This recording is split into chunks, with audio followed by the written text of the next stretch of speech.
은혜가 없이는 우리 인생은 그야말로 진토일 뿐입니다. 하나님의 은혜가 없이는 우리 인생 아무리 오랜 인생을 산다 해도 그 인생은 함시 기억하고 잊어버리는 한밤의 꿈과 같고 잠시 있다가 없어지는 아침의 안개와 같은 것이 우리 인생이라. 우리가 수없이 듣지만 그러나 우리는 그 말씀을 잘 깨닫지 못하고 지나갑니다. 이번에 제가 아주 오래간만에 저희가 훈련을 받았던 그 사관학교로 가지 않았습니까? 가서 며칠 동안 머물면서 참 많은 생각이 스쳐가는 것을 느꼈습니다. 아니 어떻게 된 것이 제가 거기서 2년이 넘는 세월을 거기에서 살았습니다. 어쨌든 온 집안 식구가 그곳에 가서 얼마나 아주 그냥 어쨌든 사관학교니까 말이죠. 트레이닝 스쿨입니다. 훈련을 받는 훈련소입니다. 그런데 제가 그때 갈 때는 이미 중년 목회자로서 이미 훈련 받을 것이 뭐가 있겠어요, 그지요? 그런데 그 훈련생들과 함께 제가 거기에서 훈련을 받으니 얼마나 아주 고생을 시키는지 지간 훈련을 거기에서 받았는데 이번에 가서 보니까 전혀 실감이 나지 않는 거 있죠. 내가 여기에서 훈련을 받았던가, 그런 세월이 있었던가 생각이 하나도 안 나는 거예요. 너무너무 새로운 거예요, 그냥. 그러면서 옆에 앉아 계시는 나는 이렇게 젊은데 왜 내 옆에 계시는 사관님은 왜 그렇게 연로하신 사관님이 계시는가 몰라. 다 그냥 머리가 이끗이끗 하시는 분이 앉아 계신데 언뜻 이런 생각이 들었습니다. 다른 사람이 보면 나도 저렇게 보이려나? 여러분도 제가 그렇게 보이시나요? 아니지요, 그렇죠? 예. 저 누가 보면 총각이라고 그러지 누가 저보고 그런 생각하겠습니까? 사실 그런데 한다는 얘기가 이제는 장례식을 준비해야 됩니다. 그러면서 정말 장례사들을 불러가지고 강의를 하는 거예요. 그러면서 거기에다가 또 하는 말이 무슨 관을 쓸 거냐고. 나무관을 쓸 건지 금관을 건지 그러면서 그걸 다 기록하라는 거예요. 세상에. 내가 무슨 그거하고 무슨 관계가 있냐고 말이지. 그런데 해야 된대. 그런데 그걸 또 다 하고 했더니 그걸 또 접어가지고서 이게 그거 있잖아요. 빙고 하는 거, 그렇죠? 그걸 돌려가지고 추첨을 하는데 그 추첨하는 사람에게는 그 장의사 그분들이 어떻게 하든지 그 묘지 하나 팔아보려고 말이죠. 선물을 준비해 왔더라고요. 그래서 이제 신청하고 그 기입하라는 걸 기입해서 넣었는데 그걸 갖다가 이렇게 돌려가지고 추첨을 하는데 세상에 이게 또 웬일입니까? 내 평생에 글쎄 추첨해가지고 제가 걸리는 일은 한 번도 없었는데 세상에 거기에서 제가 당첨이 됐어요. 그러면서 장의사 이 양반들이 이만한 선물 바구니를 나한테 주는 거예요. 그러니까 제 마음속에 어떤 마음이 드느냐니까 당신이 첫 번째 당첨자니까 제일 먼저 갈 수 있습니다. 축하합니다. 빨리 묘지 사시라고.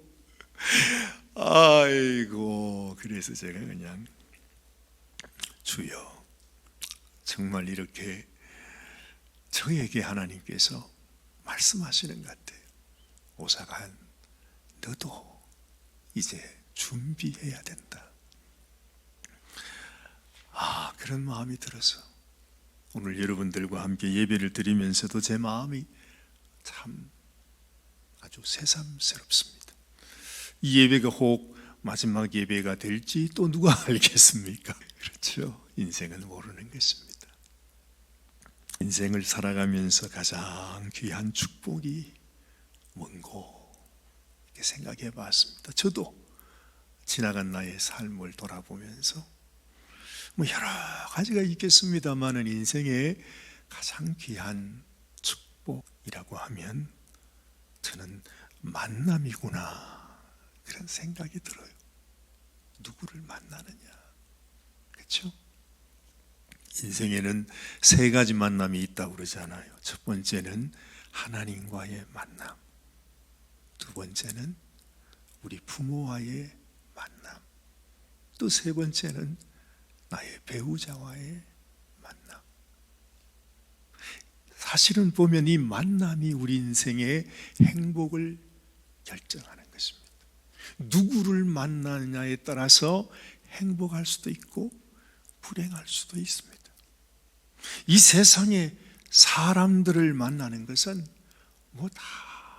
그렇고 그런 사람들이니까 그렇죠. 좋은 사람 만나서 편하게 살 수도 있고 또 그렇지 못한 경우도 있겠지만 그것은 그리 중요한 것이 아닙니다.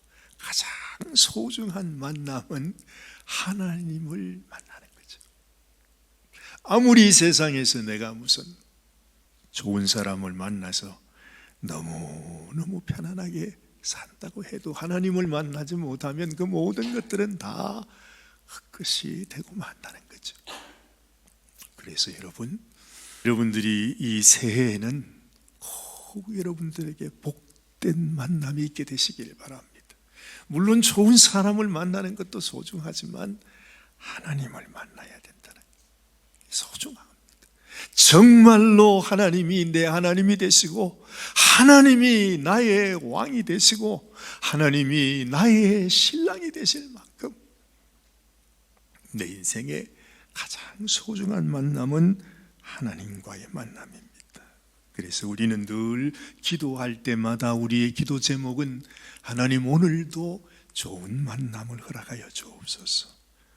오늘 예배를 통해서 하나님을 만나고 또 하나님께서 우리에게 부어주시는 은혜로 인해서 행복하게 해주는 좋은 사람을 만나게 하여 주옵소서. 기도할 때마다 우리는 이런 기도를 해야 된다는 것이죠. 우리가 기도하지 않으면요, 하나님이 아무리 우리에게 소중한 복된 만남을 주셔도 우리가 그걸 깨닫지를 못해서 그냥 지나쳐 버리고 맙니다. 얼마나 안타까운 일이에요. 여러분, 히브리서에 가보면 이런 말씀을 우리들에게 주십니다. 히브리서 13장 1절 2절 말씀인데 우리 같이 한번 보십시다. 형제 사랑하기를 계속하고 손님 대접하기를 잊지 말라. 이로써 부지 중에 천사들을 대접한 이들이 있었느니라. 그래요.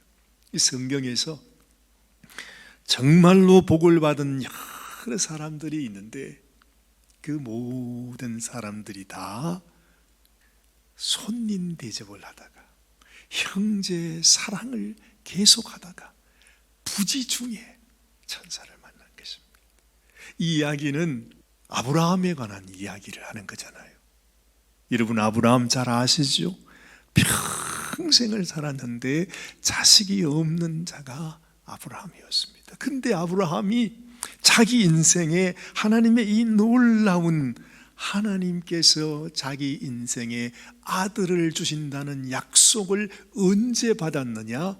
손님 대접하다가 형제 사랑하다가 자기도 모르는 부지 중에 한 손님을 대접을 했는데 세상에 그 손님이 천사인 것을 어떻게 알았습니까? 근데 너무 정성껏 대접하다 보니까 이 천사가 감동을 받아가지고 아브라함에게 그 말을 하는 것입니다. 내년 이맘때에 그대에게 아들이 있을 것이다. 그 약속을 받습니다. 아브라함의 축복의 시작. 그 아브라함을 말하는 것은 우리 모든 인생을 다 말하는 것입니다. 결국 우리 인생의 행복, 축복의 시작은 우리가 좋은 만남을 우리가 잘 그걸 소중히 여길 때 그때부터 시작되게 된다는 것입니다. 여러분들에게 이런 은혜와 축복이 함께 하시게 되기를 바랍니다. 하나님은 우리를요 복덩어리를 만드셨어요. 우리 한 사람 한 사람이 하나님 보실 때에 우리는 너무너무 귀한 사람들입니다. 그래서 복의 근원이라 그랬습니다. 아브라함에게 한 얘기입니다. 그 말은 바로 우리에게 한 얘기도 합니다. 내가 복의 근원이요, 내가 복덩어리요, 내가 복의 통로라는 것을 알면 우리가 정말로 그렇게 살게 됩니다. 그런데 그걸 깨닫지 못하면 나는 복의 근원인데, 복의 통로인데 하나님께서 내게 하시는 말씀을 깨닫지 못해서 복의 통로로 살지 못해서 내 인생이, 이 복덩어리 인생이 불행한 인생이 되고 마는 경우가 얼마나 많은지 몰라요. 사람들이 모르잖아요. 아예 하나님이 나에게 주시는 말씀을 깨닫지 못해요. 그래서 하나님은 우리를 복의 근원으로 만들어 주셨는데 내 스스로 그것을 알지도 못하고 믿지도 않습니다. 그래서 그저 하나님이 나에게 원하는 삶이 아니라 우리는 우리 생각, 우리 뜻대로, 우리 고집대로, 우리 마음대로 사는 것입니다. 복의 통로가 되어야 되는데 복의 통로가 아니라 불행의 통로가 되어 사는 사람들이 얼마나 많으냐는 것입니다. 우리가 지난 주일에 너무너무 슬픈 이야기를 들었습니다. 아마 이 세상 모든 사람들 중에서도 가장 슬픈 사연을 가진 가정이 바로 이 나오미의 가정이었을 것입니다. 실제로 그렇습니다. 그런데 하나님께서 왜 그 성경에다가 그렇게 정말 눈물 나는 그런 이야기를 그걸 적어서 뭐가 그게 유익될 것이 있다고 하나님이 성경에 그런 얘기를 적어놨냐는, 하나님 믿으면 망한다는 얘기입니까? 하나님 믿어도 소용없다는 얘기입니까? 왜 그런 얘기를 적었겠어요? 분명히 이유가 있을 것입니다. 하나님이 정말 그 처절한 슬픔의 이야기를 거기에 적어 두신 이유가 사실은 그렇습니다. 나오미만 그러냐? 엘리멜렉의 가정만 그러냐? 봐라, 네 인생이 돌아보면 우리 인생은 끊임없이 행복을 찾으며 살아가는데 사실 돌아보면 우리 인생이 눈물이요, 슬픔이요, 불행이요, 저주로 가득 찬 인생이 되더라는 것입니다.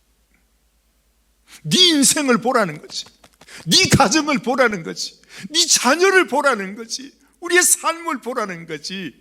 우리의 삶 속에는 사실은 참된 행복이 없다는 것입니다.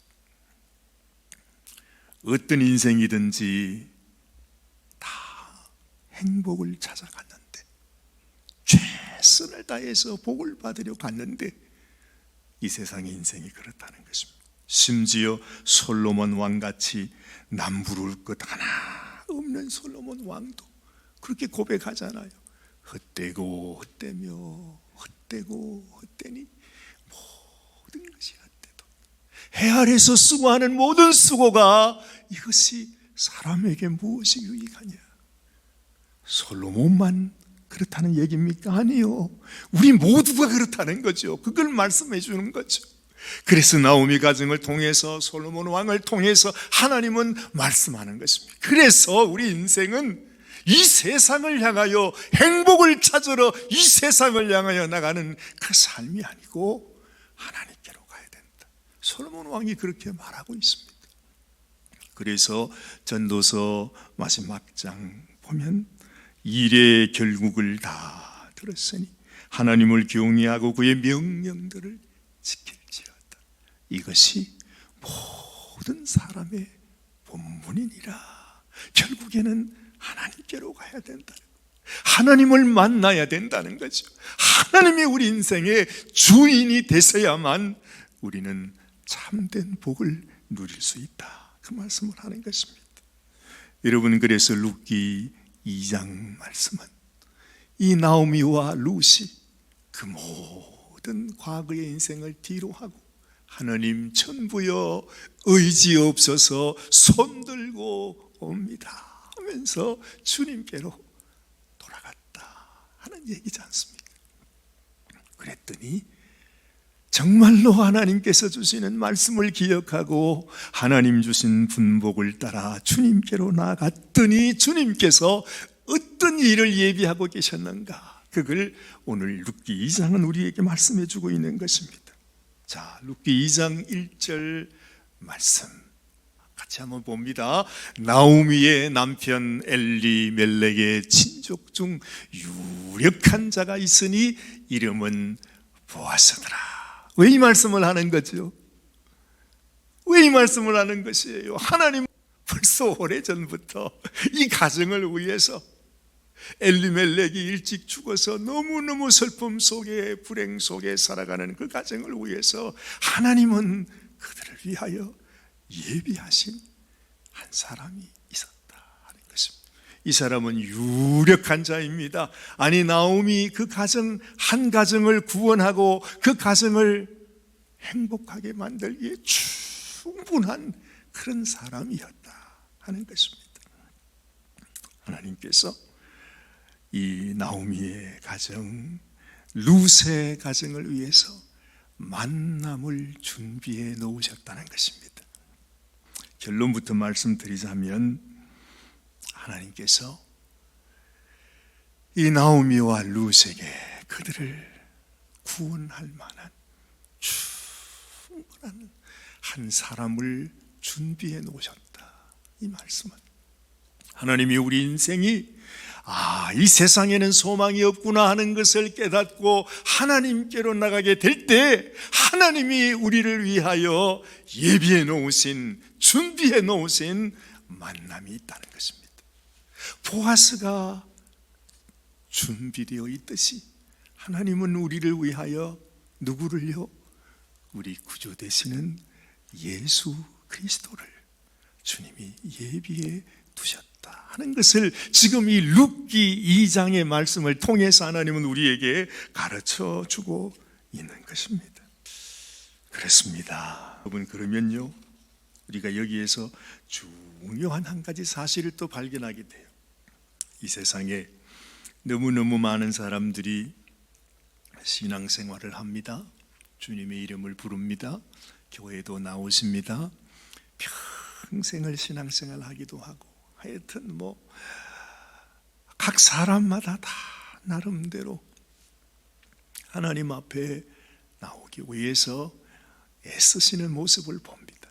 그런데 우리의 신앙의 핵심, 우리의 신앙의 가장 중요한 목표, 하나님께서 우리의 이 신앙생활을 통해서 하나님이 우리에게 주시고자 하시는 그 축복이 뭐냐? 여러분, 이 예배를 통해서 우리가 주님을 만나는 것입니다. 그래서 제가 이 말씀을 하는 것입니다. 평생을 교회를 나와도 내가 하나님께 예배 드리는 그 목적이 주님을 만나는 것이 되지 못하면 우리의 신앙생활조차 우리의 우상이 되고 마는 것입니다. 너무 안타깝지만 많은 사람들이 주님을 섬긴다고 말은 하는데, 그렇게 예배 드리는데, 그렇게 인생을 다 바치는데 정작 그 주님과의 만남, 오죽하면 하나님께서 우리 주님 예수님이 너의 신랑이다 그렇게 말씀하시겠습니까? 그러면 그분과 나와의 만남은 그냥 스쳐가는 인연이 되면 안 된다는 거죠. 그냥 내가 옆집 아저씨 알듯이 아는 그게 아니고 하나님이 나에게 신랑으로 주신 분이, 그러면 그 주님과의 깊은 만남이 소중하다는 거죠. 그런 만남을 가지고 신앙생활 하시는 분이 많지 않구나. 우리 주님도 그 말씀하세요. 나는 신부를 찾고 있는데 내 신부를 위해서 나의 목숨을 바쳐주었는데 정작 이 세상에는 믿음을 가진 자가 없구나.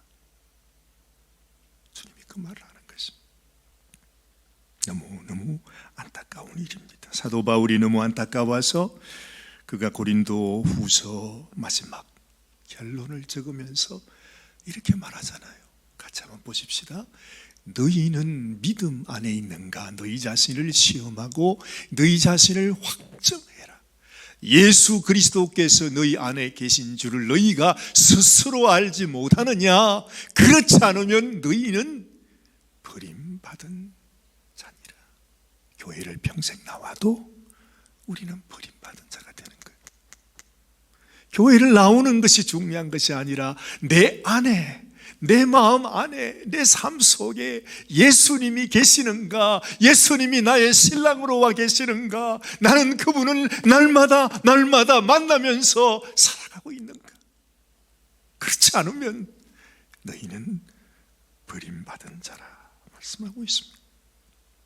지난주, 그러니까 저지난주군요. 2주 전에 제가 사무실에 앉아 있는데 우리 로한 부위원님께서 아유 사관님, 누가 손님이 찾아오셨습니다. 저를 불러내세요. 아이고 왜 그러시냐고 그랬더니 사관님을 꼭 뵙고 싶다고 그래요. 그래서 제가 또 나갔죠. 나갔는데 아주 그냥 점잖게 생기시는 한 아주머니가 이제 저희 인사를 하는 것입니다. 그러면서 하시는 말이 너무 수고가 많으십니다. 저는 이 지역의 여호와 증인의 신앙생활을 하고 있습니다. 그러면서 인사를 하시는 거예요. 그래도 고맙잖아요, 그죠? 아마 이 지역 지나다가 우리 교회를 보니까 아유 사람들이 와서 뭐 음식도 받아가지 그냥 일을 하고 있으니까 나름대로 뭔가 감동이 있었던 것 같아요. 그분들은 또 얼마나 열심히 해요, 그죠? 열심히 하면 뭐 최고대. 아마도 뭔가 동질감을 느꼈는지 구세군은 또 보통 다른 교회하고는 다른 교회니까 뭔가 우리하고 좀 맞을 수도 있겠다, 아마 무슨 그런 생각이 들었는지 굳이 저를 보고 가겠다고 불러내신 겁니다.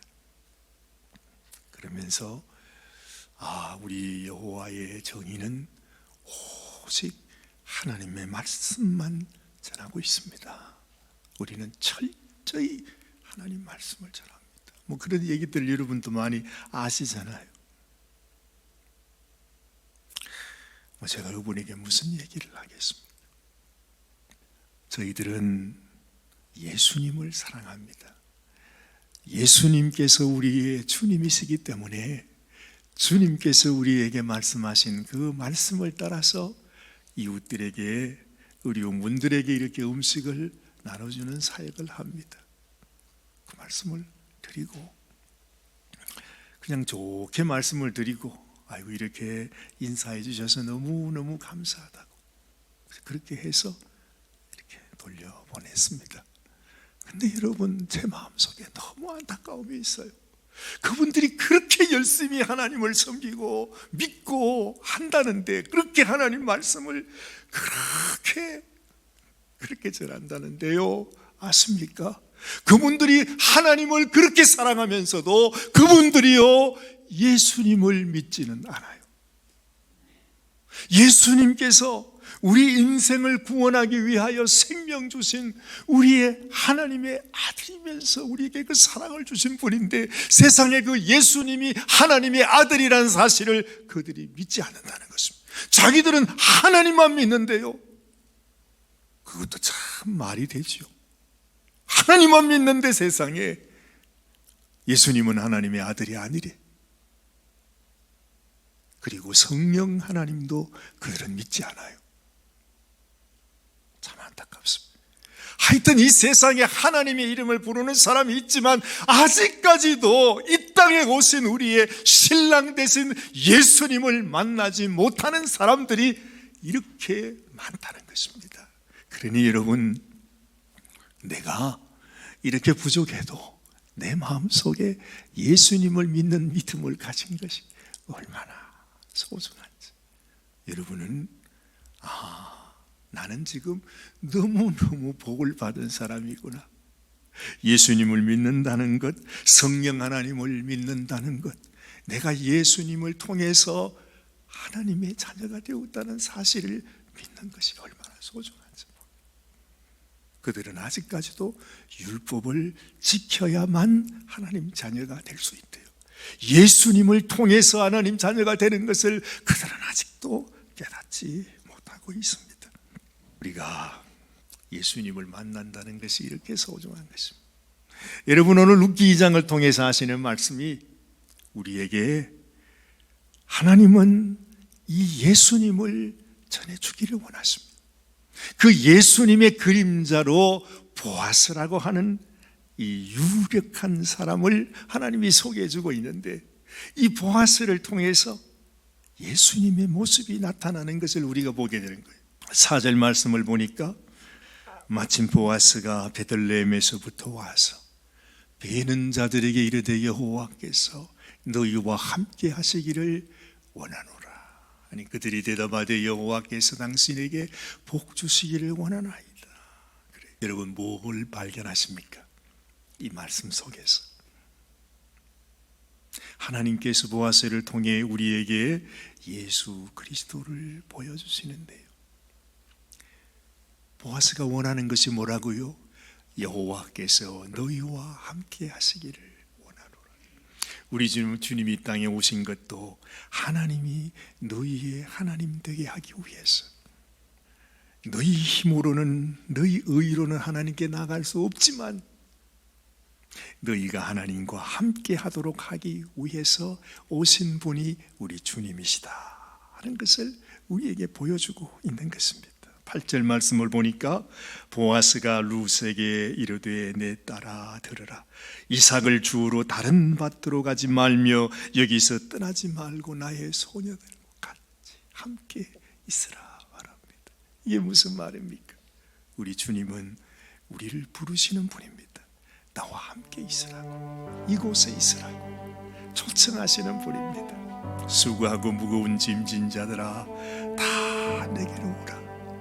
내가 너희를 쉬게 하리라. 그렇게 말씀하죠. 하나님은 끊임없이 우리 이사야 선지자를 통해서도 우리에게 말씀합니다. 오라, 너희 모든 목마른 자들아 물러나오라. 돈 없는 자도 오라. 너희는 와서 사 먹되 돈 없이 값 없이 와서 포도주와 젖을 사라. 너희가 어찌하여 양식이 아닌 것을 위하여 은을 달아주며 배부르게 하지 못할 것을 위하여 수고하느냐. 내게 듣고 들을지어다. 그리하면 너희가 좋은 것을 먹을 것이며 너희 자신들이 기름진 것으로 즐거움을 얻으리라. 보아스가 이 룻을 향해서 네가 다른 곳으로 가지 말고 이곳에 오너라 하시는 말씀이 바로 우리 주님이 우리를 초청하는 말씀과 같다 하는 것입니다. 11절 말씀을 보니까 보아스가 또 이렇게 말합니다. 그에게 대답하여 이르되 네 남편이 죽은 후로 네가 시어머니에게 행한 모든 것과 내 부모와 고국을 떠나 전에 알지 못하는 백성에게로 온 일이 내게 분명히 알려졌다 말씀하십니다. 이미 보아스는 룻을 보지 못했지만 룻이 지금까지 행했던 모든 것을 다 알고 있었어요. 우리 주님도 마찬가지. 주님이 우리 사정을 모르시겠습니까? 여러분, 우리는 홀로 인생을 살아가는 것 같지만 사실은 이미 주님께서 우리의 모든 사정을 다 알고 계세요. 나의 억울한 것도, 나의 눈물도, 나의 슬픔도, 나의 좌절도, 내 모든 인생의 그 힘들고 어려운 것들을 주님도 다 아시고 있어요. 그래서 우리를 위로하기 원하요. 오히려 인생의 더 아픈, 더 깊은 그 절망에까지 주님은 다 경험하신 분이라. 12절 말씀을 보니 여호와께서 네가 행한 일에 보답하시기를 원하며 이스라엘의 하나님 여호와께서 그의 날개 아래에 보호를 받으러 온 네게 온전한 상 주시기를 원하노라. 우리 주님은요, 여러분, 우리가 행했던 모든 수고, 믿음으로 하나님을 생각하며 참았던 애매한 모든 일들 하나님은 다 보답해 주기를 원해요. 상 주시기를 원해요. 정말로 주님께서 우리의 모든 형편, 사정, 수고 애쓴 모든 것에 대하여 주님이 갚아주시는 분이시다. 믿음이 없이는 기쁘시게 못하나니 하나님께 나아가는 자는 반드시 그가 계신 것과 또한 그가 자기를 찾는 자들에게 상 주시는 이심을 믿어야 할지니라. 하나님은 우리에게 상급으로 갚아주시는 분이신 것을 알게 되는 것입니다. 14절 말씀, 식사할 때 보아스가 룻에게 이르되 이리로 와서 떡을 먹으며 네 떡 조각을 주었지. 룻이 곡식 베는 자 곁에 앉으니 그가 볶은 곡식을 주매 룻이 배불리 먹고 남았더라. 하나님은요, 양으로 생명을 얻게 하고 더 풍성히 얻게 하시는 분, 우리 주님께서 유력하셔서 부족함이 없이 우리에게 채우시고 우리를 배불리시며 만족케 하시는 분이 주님이신 것을 알게 되는 것입니다. 하나님은 지금 왜 이 말씀을 하시는가? 우리에게 주시는 메시지는 오직 하나입니다. 너희가 보아스를 만나야 한다. 이 보아스와의 만남을 그냥 지나치지 말고 하나님이 나를 위하여 보내신 우리 주님 예수님을 만나서 그 주님이 나의 주님이 될 수 있도록, 나의 영원한 신랑이 될 수 있도록 해야 됩니다. 그런데 선택은 누구한테 달려 있습니까? 룻에게 달려 있습니다. 아무리 좋은 만남이 있어도요, 아무리 좋은 상황이 있어도 룻이 싫다고 말하면 그만입니다. 지나가는 것입니다. 그렇잖아요. 근데 룻이요, 어떻게 반응했는지 자, 한번 보십시다. 13절 말씀, 내 주여, 내가 당신께 은혜 입기를 원하나이다. 나는 당신의 시녀의 하나와 같지 못하오나 당신이 시녀를 위로하시고 마음에 기쁘게 하는 말씀을 하셨나이다. 하나님이 인도해 주시는 그 만남을 룻은 그냥 지나치지 않았습니다. 즉시 그에게 친절을 베푸는 보아스에게 내 주님, 내가 당신께 은혜 있기를 원합니다. 나를 찾아오신 하나님이 내게 보내주신 우리 주님 예수님, 그 주님이 나를 이렇게 배려하시고 사랑하시고 나를 축복하시기를 원하시는 그 주님 앞에서 우리는 조금도 주저함 없이 주님 앞에, 주님, 내가 은혜 있기를 원합니다, 이렇게 고백할 수 있는 인생이 되어야 된다 하는 것입니다. 사랑하는 여러분, 오늘도 하나님은 우리에게 이 귀한 만남을 허락해 주시고 있습니다. 네가 믿음으로 내가 너에게 보내는 우리 주님과의 만남을 네가 어떻게 할 것인지, 그냥 지나칠 수도 아니면 이 룻처럼 주님 앞에 엎드려서 주님, 내가 주님께 은혜 입기를 원하나이다 하고 우리의 믿음과 우리의 사랑을 고백할 수도 있을 것입니다. 여러분은 어떻게 결단하시기를 원하십니까? 기도하십시다. 하나님, 우리도 하나님께서 우리에게 인도해 주신 주님 앞에 아버지 룻처럼 나의 주님, 나의 영원한 목자가 되시고 나의 신랑이 되신 우리 주님 앞에 내가 은혜 입기를 원한다. 주님의 위로와 주님의 말씀 앞에 감사하며 나아가며 하나님의 놀라운 축복이 우리 인생 가운데 부어질 수 있는 복된 삶이 되게 하여 주시옵소서. 우리 주님 예수님의 귀하신 이름 의지하여 간절히 축복하며 기도드리옵나이다. 아멘, 아멘.